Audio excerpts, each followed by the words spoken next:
सर्वप्रथम सर्वांना नमस्कार आणि सरांना वाढदिवसाच्या हार्दिक हार्दिक शुभेच्छा. आता जून महिना आहे. वारीची जवळजवळ सगळ्यांच्या वारीला जाण्याची पण उत्सुकता आहे आणि मी जी वारी अनुभवली ती मी कवितेत शब्दातून मांडले. माझ्या कवितेचं शीर्षक आहे वारी. विठुरायाची पंढरी वारी करीते आषाढी, विठुरायाची पंढरी वारी करीते आषाढी.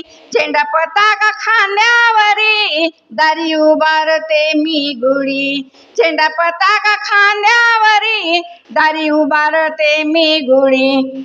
पाय पाऊले चालती ओ पाय पाऊले चालती नाममुखी हरीचे घेती. माऊलीच्या संगतीनं वारी माझी वगडती, माऊलीच्या संगतीनं वारी माझी वगडती. दिव्य घाट हावळणाचा, दिव्य घाट हावळणाचा चाले सर्जराजाची हो जोडी. टाळ मृदंगाच्या तालावर चला खेळूया फुगडी, टाळ मृदंगाच्या तालावर चला खेळूया फुगडी.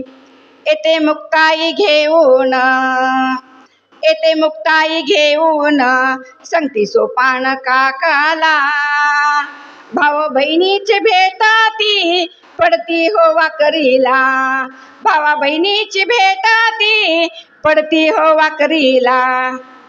धावा करत पळती, धावा करत पळती वारकरी हो भेटीला. ऊन पावसाला नाही थारा डोळे भरून पाहू पांडुरंगाला, ऊन पावसाला नाही थारा डोळे भरून पाहू पांडुरंगाला. धन्यवाद.